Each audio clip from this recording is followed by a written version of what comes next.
Hechos capítulo 4. Vamos a leer versículo 1 hasta el versículo 12, por favor.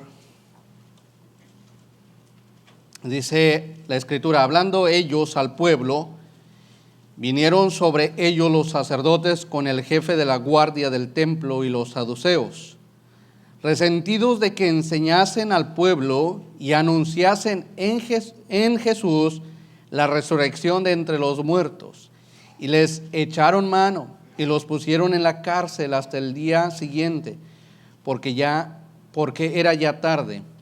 Pero muchos de los que habían oído la palabra creyeron, y el número de los varones era como 5,000. Aconteció al día siguiente que se reunieron en Jerusalén los gobernantes, los ancianos y los escribas, y el sumo sacerdote Anás y Caifás, y Juan y Alejandro, y todos los que eran de la familia de los sumos sacerdotes. Y poniéndoles en medio les preguntaron: ¿con qué potestad o en qué nombre habéis hecho vosotros esto?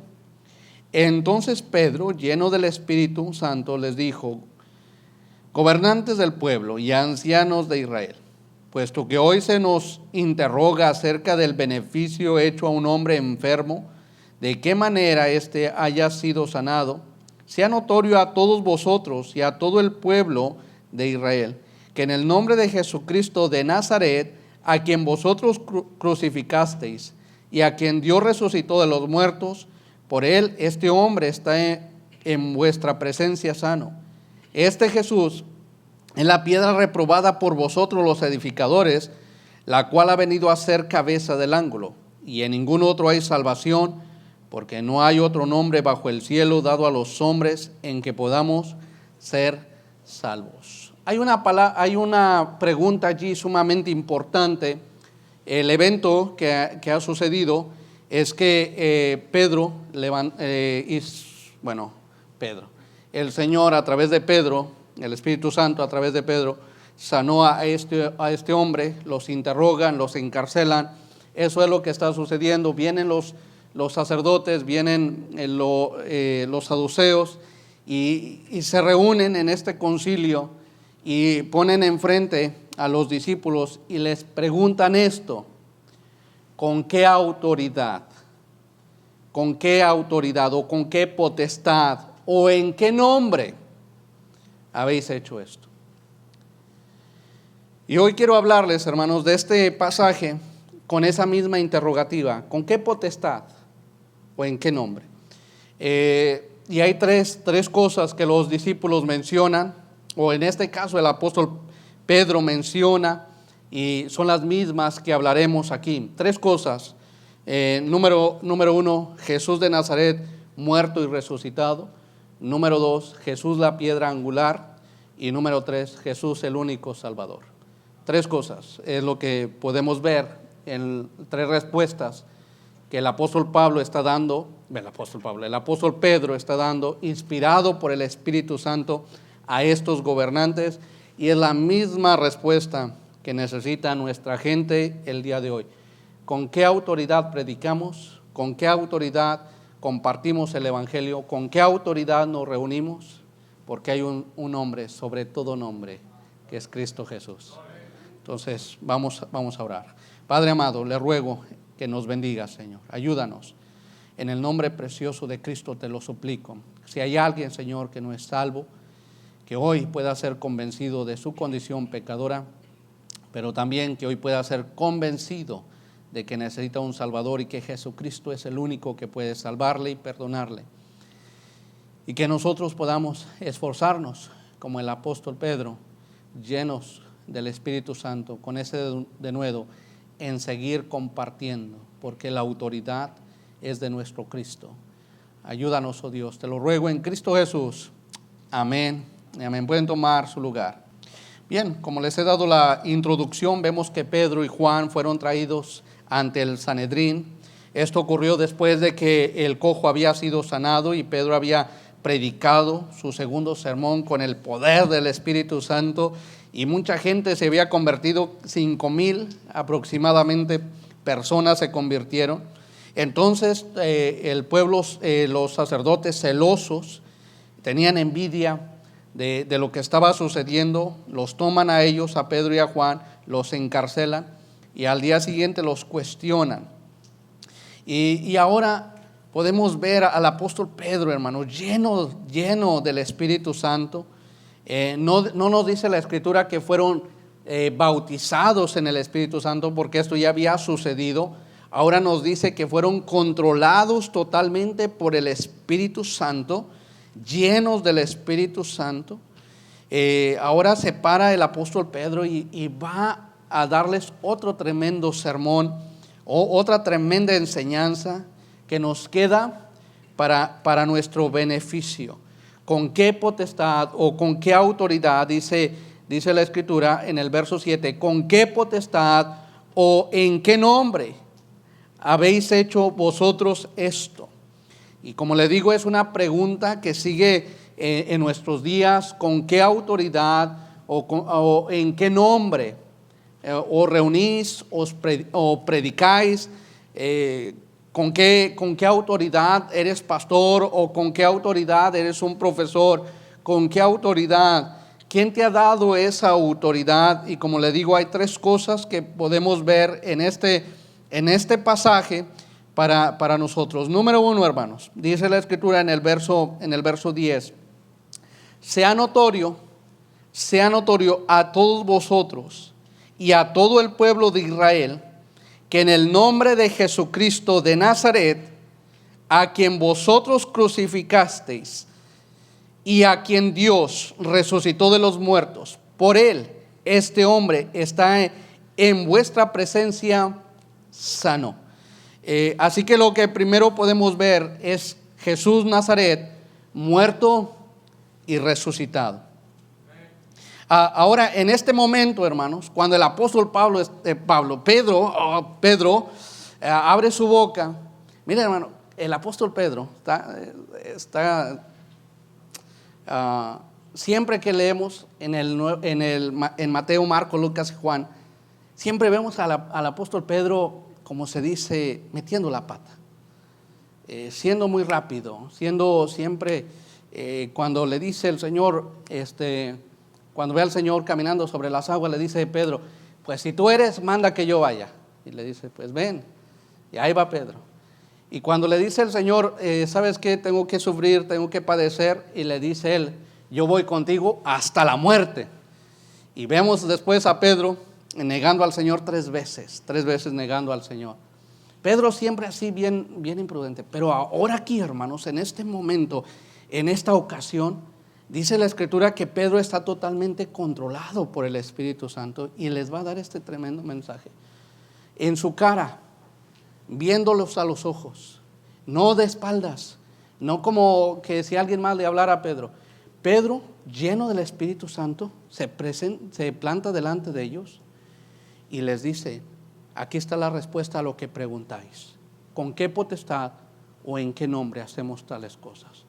Número uno, dice Jesús de Nazaret, y les dice, a quien vosotros crucificasteis.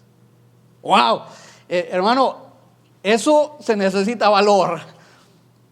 Tiene enfrente a los asesinos de nuestro Señor Jesucristo. Y en su cara les dice, ustedes le dieron muerte al autor de la vida. Ustedes fueron. Hermano, para esto se necesitan muchas agallas, por así decirlo. A veces uno va a dar un tratado, hermano, después de dar un tratado. Pero el apóstol Pablo, hermanos, lleno del Espíritu Santo y en su propia cara, o podríamos decir así, en sus propias narices, les dice, ustedes crucificaron al autor de la vida. Habían acabado de matar al Señor y ahora los tiene enfrente y les está diciendo, wow. Entonces podemos ver que el apóstol Pedro, hermano, está lleno del Espíritu Santo y no le importa, tiene en poco su vida y con gran denuedo, hermanos, con gran valentía, les dice en su cara, ustedes mataron a aquel, ustedes lo crucificaron. Vayamos al libro de Juan, mire, a lo mejor a ellos ya se les había olvidado, pero al Espíritu Santo no se le olvidó. Y ahí el apóstol Pedro, siendo inspirado por el Espíritu, les está recordando lo que ellos hicieron. Juan capítulo 19, después del juicio y todo esto, no voy a entrar a ello, pero después del juicio, que ellos mismos lo arrestaron, ellos lo llevaron ante César, ante Pilato, y después de todo el juicio, hermanos, Pilato quería liberarlo. Dice la escritura en el verso 4, dice: entonces Pilato salió otra vez y les dijo: mirad, os lo traigo fuera para que entendáis que ningún delito hallo en él. Y salió Jesús llevando la corona de espinas y el manto de púrpura. Y Pilato le dijo: he aquí el hombre. Cuando le vieron los principales sacerdotes y los alguaciles, dieron voces diciendo: crucifícale, crucifícale. Pilato les dijo: tomadle vosotros y crucificadle, porque yo no hallo delito en él. Ahora, cuando llegamos a los hechos, ya han pasado los 3 días de la resurrección, ya pasaron los 40 días que el Señor estuvo apareciéndose ante los discípulos con pruebas que Él era. Ya se le presentó a aquel discípulo, a Tomás el incrédulo: mete tus dedos y mira que yo soy. Ya pasó todo esto, ya vino el Espíritu Santo, les llenó de poder para ser testigos. Y ahora, con ese valor, hermanos, está enfrente de aquellos que crucificaron a Cristo, aquellos que gritaban: crucifícale, crucifícale. Ahora les dice: ustedes fueron los causantes de su muerte. Así que el nombre de Jesús, por el que se obró el milagro, es aquel quien había sido crucificado por aquellos sacerdotes. Es decir, que podemos ver la hipocresía de ellos.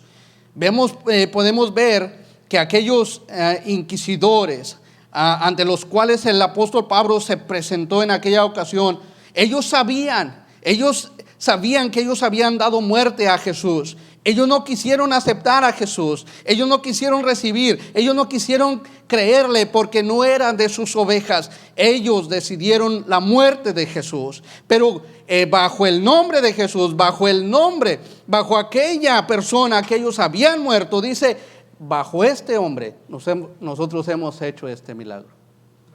Y ahora dice: está presente entre ustedes sano. ¡Wow!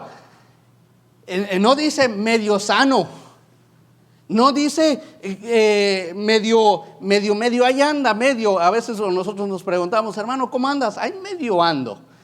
No, este hombre estaba sano, hermanos, totalmente sano, limpio de aquella situación.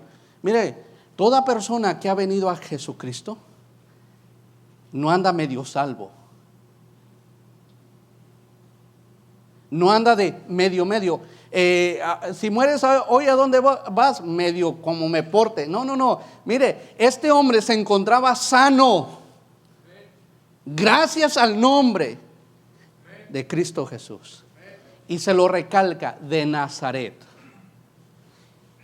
aquel que había sido ungido por Dios mismo para este propósito. Nazareno. Aunque procedía de Nazaret, pero la palabra Nazaret o Nazareno quiere decir consagrado a Jehová. Bajo este nombre, y es que ellos entienden todos estos términos, y con toda esta verdad les está diciendo: mira, ustedes lo crucificaron. Así que primeramente vemos la crucifixión, pero algo muy importante aquí, que no solamente la crucifixión de Cristo, dice: y a quien Dios resucitó de los muertos. Wow. Mira, tú lo mataste, tú lo crucificaste, tú gritaste allá entre toda la multitud: crucificadle, crucificadle. Pero te digo una cosa: Dios lo levantó de los muertos, porque no era posible que el autor de la vida lo retuviera la muerte. No hay nada en él, no hay poder mayor que él. No hay nadie que lo pudiera limitar, ni la muerte, ni el poder de Satanás, ni el Seol pudo retener a Cristo. Dice que Él fue resucitado por Dios mismo. Por eso la Escritura nos dice que si confesaremos con nuestra boca que Jesús es el Señor y creyéramos que Dios le resucitó de entre los muertos, serás salvo. Es que hay poder en el nombre de Jesús. Mire, voy a tomar, hermanos, mil disculpas. De hecho, les iba a preguntar, hermano, ¿puedo usar tu nombre? Sabemos que el nombre de Jesús tiene que ver con el que salvará al pueblo de sus pecados. Y, hermanos, permítanme, denme la oportunidad de tomarme este atrevimiento sin consultarles.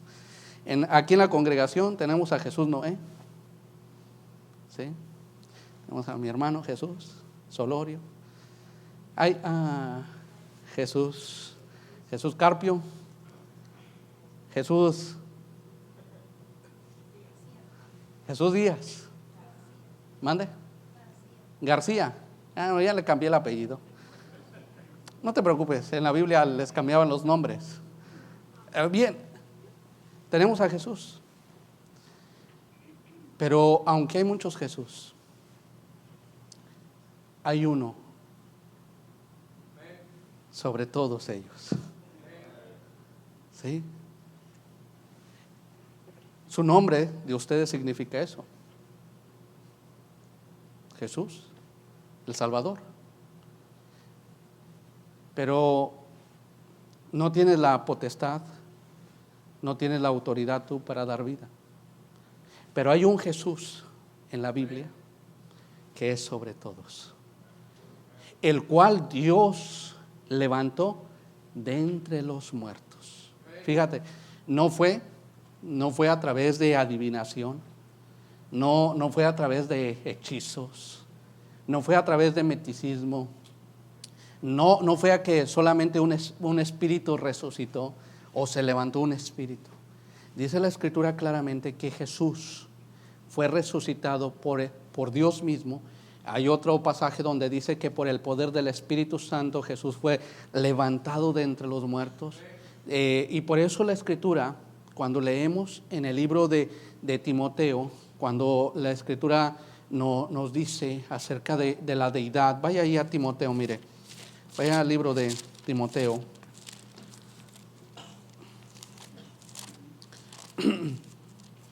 Timoteo, capítulo 3, versículo 16, primera, dice la Escritura así: e indiscutiblemente grande es el misterio de la piedad. Dios fue manifestado en carne. Y esta palabra justificado en el Espíritu Santo, hermanos, en el momento que resucitó a Jesucristo de entre los muertos, le estaba declarando ante todos que aunque Él llevó nuestros pecados, Él se levantó sin pecado.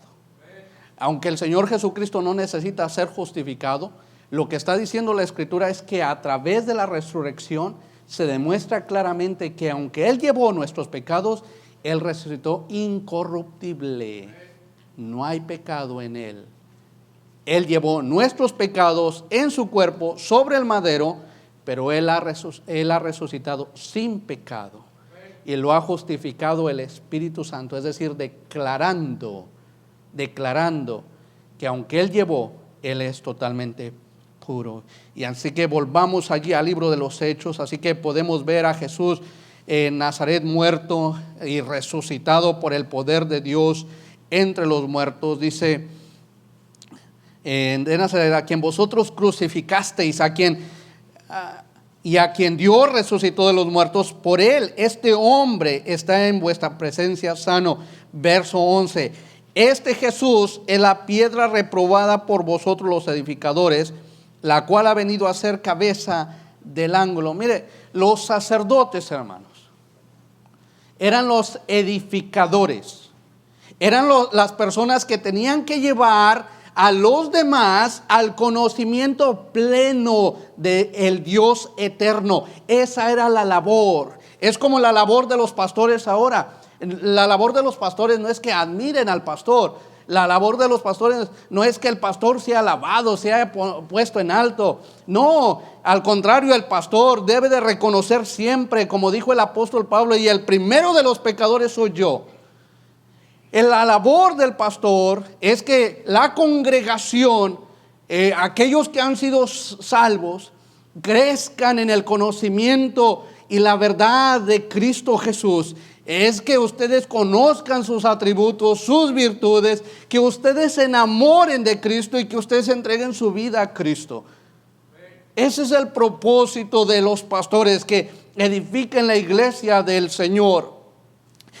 Aquellos edificadores tenían que llevar al conocimiento pleno del pueblo, aquel pueblo, llevarlo, ser los maestros, ser los instructores. Y mira, acá en el libro de Génesis nos dice que Dios iba a enviar un libertador. Acá en el libro de Génesis nos dice que iba a venir de la tribu de Judá. Acá en el libro de Éxodo vemos que tenía que ser puro, tenía que ser, como dice la escritura, aquel cordero tenía que ser de un solo año, que tenía que ser sin mancha, y todo esto representa al cordero que va a venir, y así llevarle, como dice la escritura, por los profetas, guiándoles al pueblo para que cuando viniera el Mesías ellos le conocieran.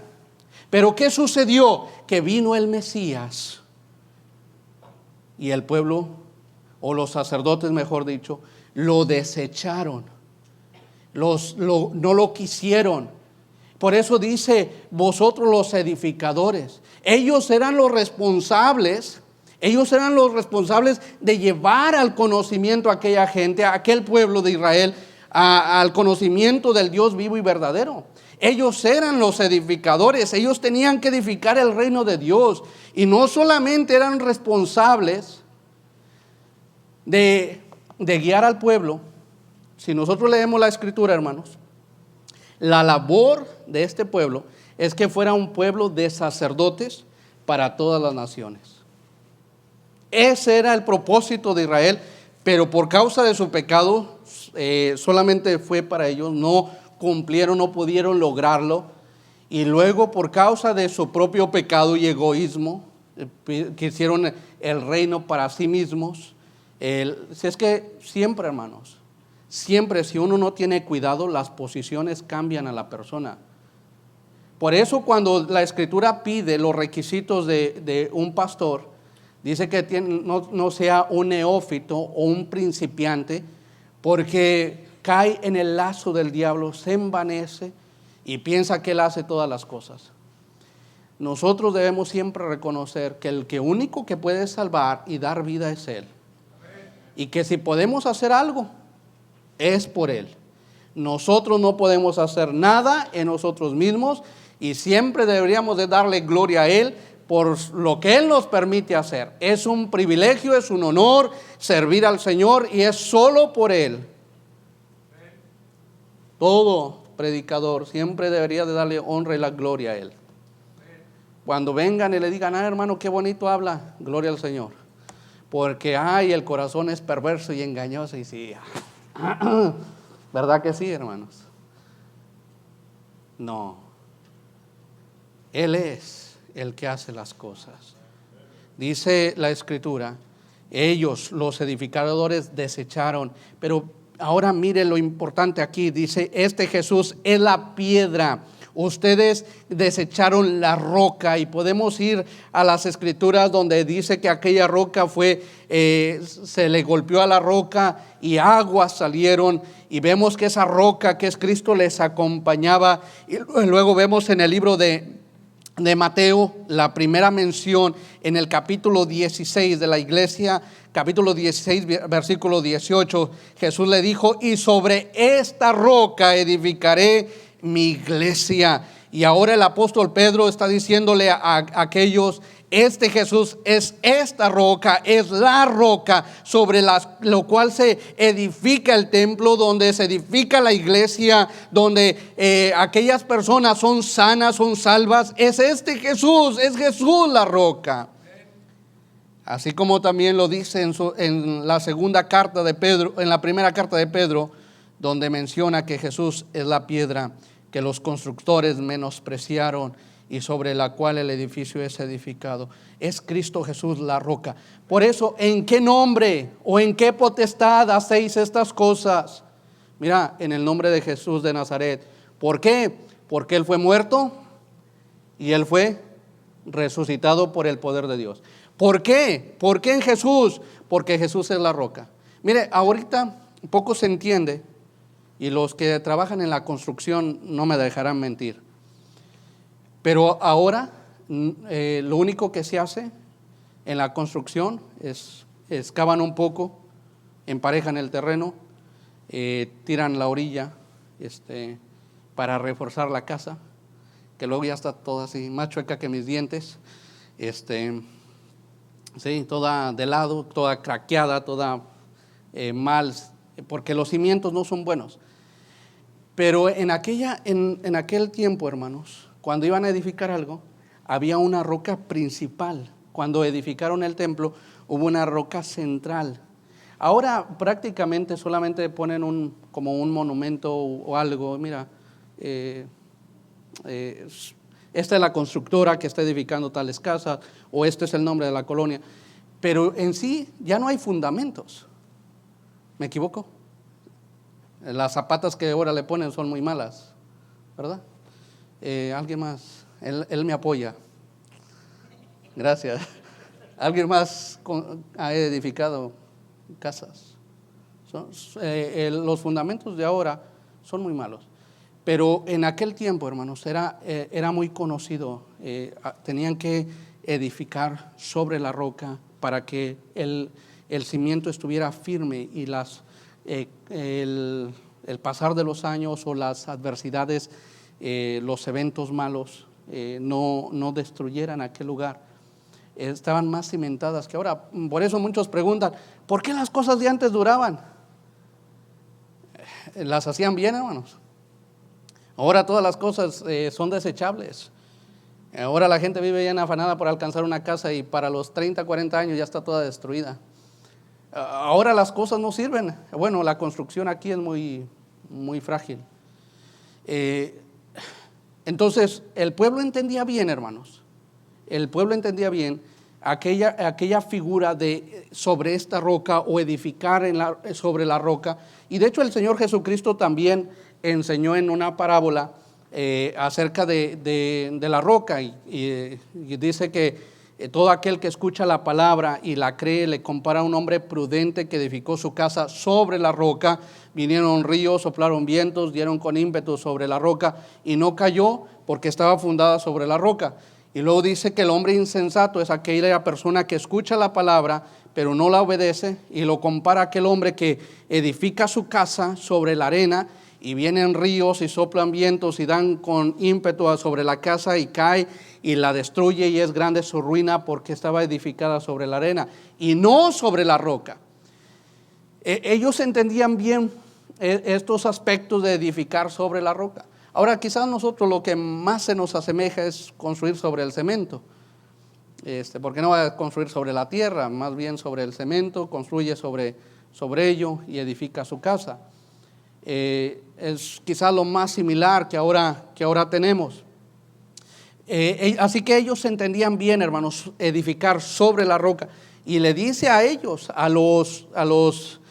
como dice la Escritura, a los saduceos, a los jefes de la guardia, a todos ellos les dice: mira, Cristo es la roca.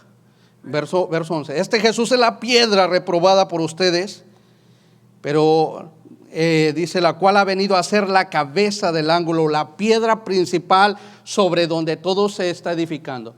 Y en el libro de Corintios, hablando acerca de ello, el apóstol Pablo dice: yo puse el fundamento. ¿Y cuál es el fundamento? Cristo Jesús.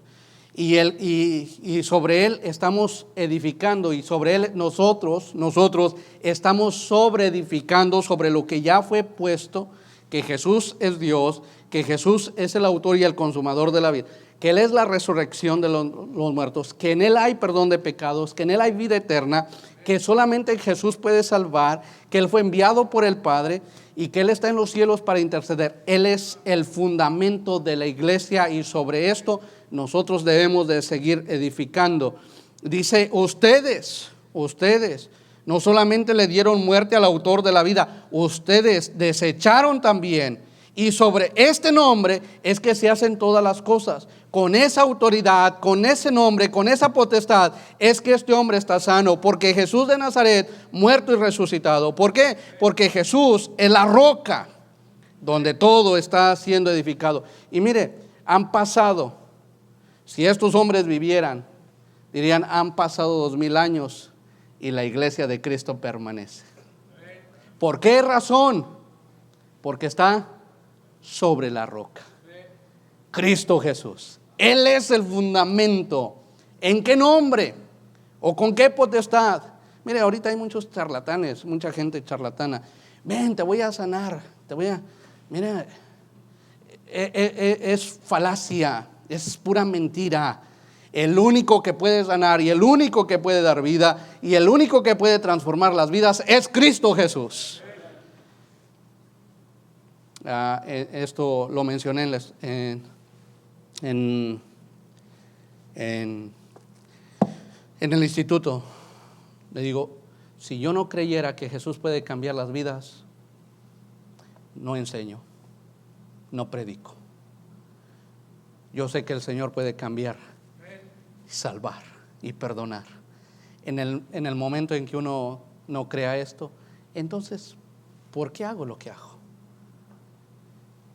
Y hacemos bien, hermanos, en seguir predicando, seguir enseñando, porque nuestro Jesús de Nazaret, Él ha muerto y ha resucitado y Él es la roca. Número 3, verso 12. Y en ningún otro hay salvación, porque no hay otro nombre bajo el cielo dado a los hombres en que podamos ser salvos. Mire, sin duda, número 3, Jesús el Salvador, el único Salvador. Sin duda allí, en ese montón de personas, entre esos rabinos, entre esos hombres conocedores, hermano, ellos estaban llenos de teología. Ellos conocían la Biblia, ellos conocían lo que es el Antiguo Testamento, ellos lo conocían, ellos sabían de las Escrituras, ellos estaban empapados. De hecho, se les exige memorizar cierta cantidad de salmos y cierta cantidad de la ley, se los obliga. Ellos tienen ellos no son como yo cuando les digo en la escuela dominical, mira, esta es la tarea de la escuela dominical, memorízala. Y aquí viene y me dice, hermano, pues nomás yo me lo memoricé. No. Había una obligación, bueno, obvio, para todos los que estaban estudiando en cuestión de ello, había una obligación de memorizar la Escritura. A mí me dicen ahí en el instituto, pastor, es que usted nos deja muchos versículos. Esto no es nada, hermanos. Mire, los musulmanes hacen que sus hijos se memoricen parte del Corán a una edad temprana. No, yo aquí soy bien flexible, iba a decir frágil, pero flexible.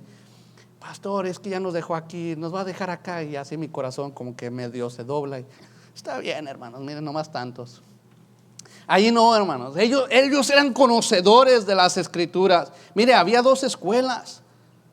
La escuela de Jamai, algo así, y Hillel, 2 escuelas de teología, una más liberal y otra más conservadora. Y estos se daban sus agarrones, hermanos, porque podemos ver en las Escrituras cuando a unos no creían en la resurrección de los muertos y los traen para ver si encontraban algo en Jesús para poder acusarle. Y estos 2 estaban en conflicto, pero cuando estuvo Cristo, estos 2 se juntaron para atacar a Cristo. Y sin duda, hermanos, estos conocían la religión, ellos conocían la teología, pero ¿sabe? Su corazón estaba muy lejos de Dios, apartados de Dios. Mire, esto también lo mencioné el jueves, hermanos, podemos estar acostumbrados a venir a la iglesia, pero quizás nuestro corazón está tan lejos de Dios, muy lejos. Podemos saber muchos versículos y hay gente, hermanos, que literalmente se va a ir al infierno y saben versículos de la Biblia, pero no son salvos. Mucha gente confía en el intelecto, en su capacidad, en lo que sabe, pero ese conocimiento no te salva.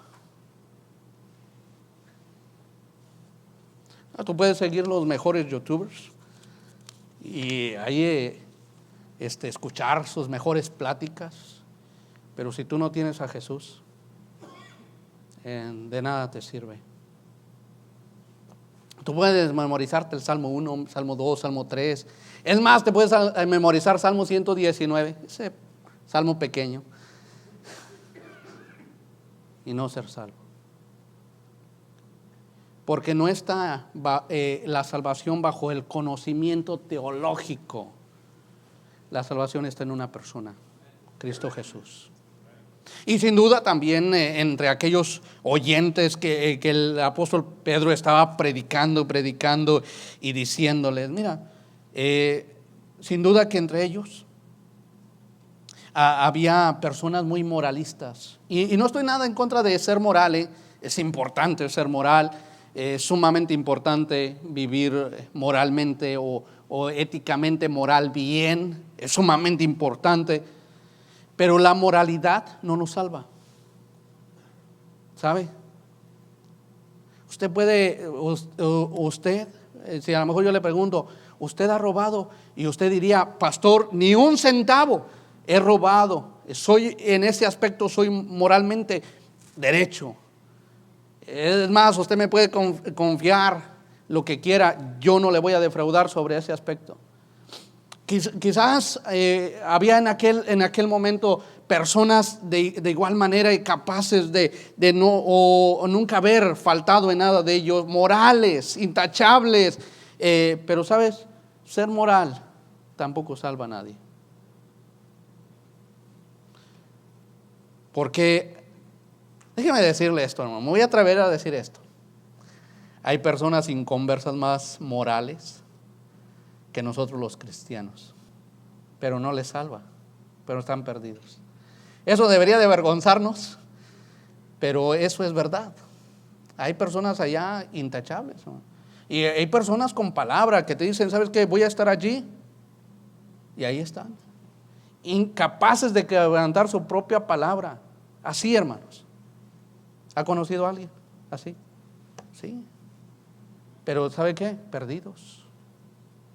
Porque la moralidad nos salva. Mire lo que dice la Escritura. Y en ningún otro hay salvación. Y hermano, allí pudo haber personas sumamente religiosas, no solamente conocedoras teológicas, muy devotas, no devotas. Personas, hermano, mire, es que yo admiro a los musulmanes. Mire, no importa en qué países están, sacan su manta. Voy a sacar él para que se despierte. La tira, se arrodilla. No, no me voy a inclinar porque me van a ver toda mi cabeza pelona. Pero mire, y no les importa quién les esté mirando. Mire, hay personas en la iglesia católica con una devoción a la Virgen María que si la envidia no fuera pecado, le diría digno de codiciar, digno de envidiar. Pero aún así, aunque sean sumamente entregadas, están perdidas. Aún con todo lo que hacen los musulmanes, no han sido salvos. ¿Sabe por qué? Porque ellos piensan de Jesús que Jesús solamente es otro profeta. Y el Señor Jesucristo dijo, si no creéis que yo soy, en vuestros pecados moriréis. Mire, católicos con esa devoción, pero uno les pregunta, ¿has aceptado a Cristo como tu Salvador? Y dicen no. Ellos con esa pasión religiosa, pero tan lejos de Cristo. Ellos pueden mirar a Jesús ahí crucificado y pueden tener una tremenda reverencia a la estatua que tienen ahí porque les recuerda que alguien fue crucificado, pero lo tienen muy lejos del corazón. Tienen información de él, pero están muy lejos. Y quizás nosotros aquí con corbata, bien vestidos y todo, pero ¿dónde está nuestro corazón? ¿Qué tan cerca está Jesús de tu corazón? ¿Está Jesús en tu vida? Porque con qué autoridad preguntaron, o en qué nombre hacéis estas cosas. Jesús de Nazaret, porque Él murió, fue sepultado y resucitó. ¿Con qué autoridad? En nombre de Jesús, porque Él es la roca, Él es la piedra angular. ¿Por qué en Jesús? Porque es el único nombre en que puede haber vida eterna, perdón de pecados. Nunca debemos de callar que en Jesús hay salvación. Hay que seguir predicando. Amigo, yo no sé qué crees tú o dónde estás tú parado. Quizás eres muy religioso y hasta puedo admirar eso, muy entregado. Quizás eres una persona moralmente intachable, pero déjame decirte, de nada de eso te salva. Nada. Con todo ello, estás a un paso al infierno, porque en eso no hay salvación. La Escritura nos dice claramente así: y en ningún otro hay salvación, porque no hay otro nombre bajo el cielo dado a los hombres en que podamos ser salvos. Mira, como te lo dije hace un momento, ahí está Jesús Noé, aquí está Jesús Carpio, aquí está el hermano Jesús Olorio y el hermano Jesús García. Pero aunque la iglesia esté llena de Jesuses, ninguno de ellos te salva. El único que puede darte vida eterna se llama Jesús de Nazaret. Porque Él murió, fue sepultado, Él resucitó. Él es la roca y Él es el nombre dado en que podamos ser salvos. Termino con este pasaje en el libro de Mateo.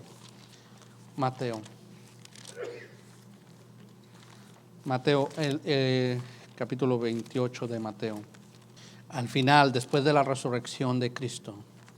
Mateo 28, versículo 18 dice: y Jesús se acercó y les habló diciendo: toda potestad, todo poder me es dado en el cielo y en la tierra. Esto se lo dijo a sus discípulos. Y luego les dijo: por tanto, id y hacer discípulos. Pedro estaba obedeciendo lo que el Señor Jesús le había dado, le había mandado: predicar. Hermanos, no nos avergoncemos de nuestro Salvador. Sigue predicando que en Jesús hay vida eterna, porque Él es el único que puede salvar. No te dé temor de compartir. No te cohibas en hacerlo, porque no hay otro nombre. Levántate seguro en el poder del Espíritu Santo y comparte. Amigo, si estás aquí,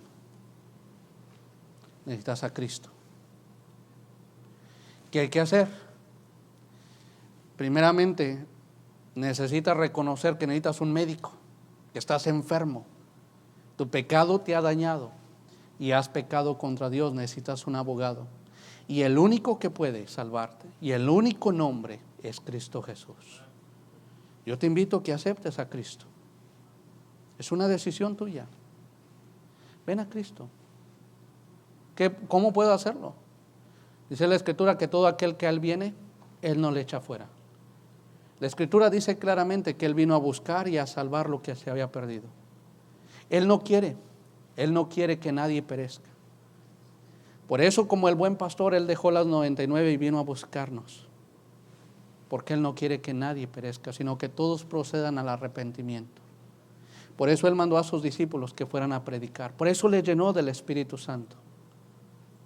Y hoy te hace la invitación. Ven a Él. No he preguntado cuánto sabes de la Biblia, sino que reconozcas que eres pecador y que reconozcas que Jesús es el Señor y le aceptes en tu corazón.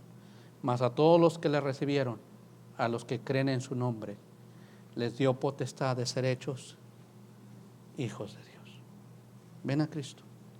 Vamos a ponernos de pie, hermanos, vamos a terminar. Mientras que mi hermano toca el piano. A lo mejor tú te sientes así cohibido, hermano. ¿Por qué no le dices a Jesús, lléname de tu poder? Quiero ser un fiel testigo. Y no importar, así como el apóstol Pedro, pararme delante de aquellos y decirles solamente Jesús salva. Ellos le crucificaron, pero él no tuvo temor de decírselos a la cara. Hermano, no te llenes de temor en predicar el evangelio. Predica. Amigo, ven a Cristo. Ahí donde estás, dobla tu rodilla y dile, Señor Jesús, sálvame. Sé un cúmulo de cosas, pero ahora entiendo, mi fe no está en ti solamente.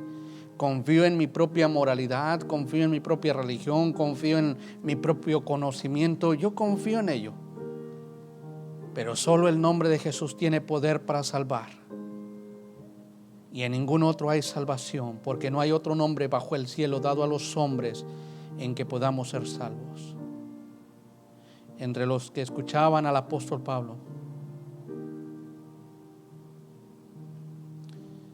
mucha gente no tenía esperanza, pero cuando le escucharon, vinieron a Cristo como 5,000 personas, 5,000 hombres. Y hoy te hace la misma invitación. Ven a Cristo. Él murió, fue sepultado y resucitó. Él es donde la iglesia es edificada, Él es la roca, porque Él es el único Salvador. Ven a Cristo.